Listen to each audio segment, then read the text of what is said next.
responding to player feedback is obviously a big part of the Sea of Thieves, right? It's something that we've always talked about how important it is that we get the game into players' hands early.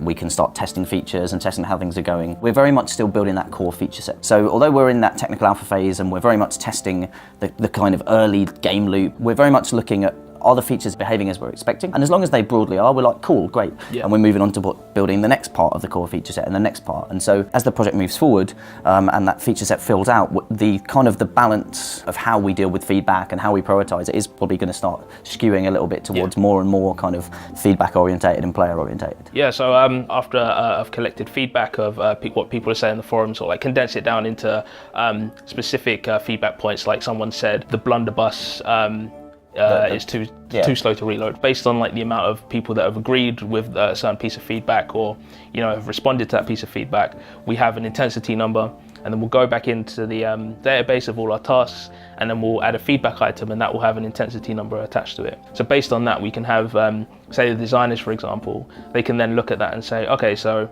like you say, like the blunderbuss feedback, that's really high in intensity, maybe we should look at this. So it's quite a granular way of just basically understanding what are the biggest talking points in the community, and I think just having it as just a hard number really helps. Oh, it does, because our roadmap is very visual in the way that we present it, right? Each kind of feature or user story, it looks a little bit like a post-it, right, doesn't it, on our roadmap? But so you can see them laid out in terms of each delivery that we've got planned. And two of the ones with the highest numbers, that one is the voice work that we've got going on now about how better to kind of display that people are using voice for people who aren't.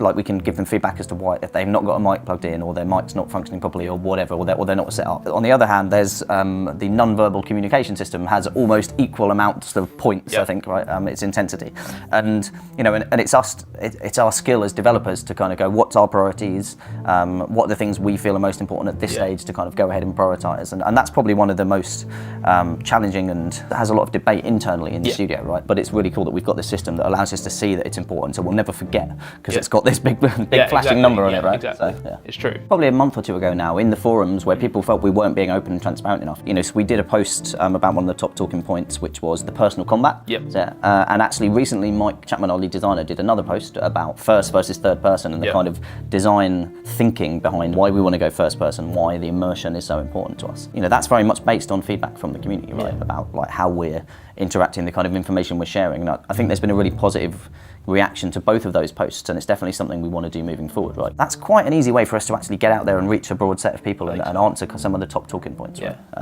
So there's lots of different ways we can react to feedback and questions. Yeah, I think so, because responding to people and letting them know we are listening to them, and just trying to see what we can actually answer right now is just as important. And seeing the amount of reaction, like, oh, just thank you, like people saying, oh, thanks, it clears things up for people. With a game like the game we're making, obviously there's all the work that us as a dev team are putting in, but I think without the players, it's it's meaningless. It's meaningless, isn't it? If you don't have players playing your game or caring about it, what's exactly. the point, right? Just don't be shy, basically. And just send send your feedback. It can be on our videos, it can be on the game.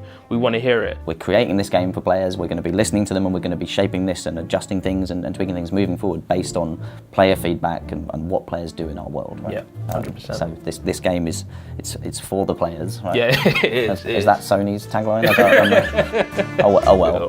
Oh well.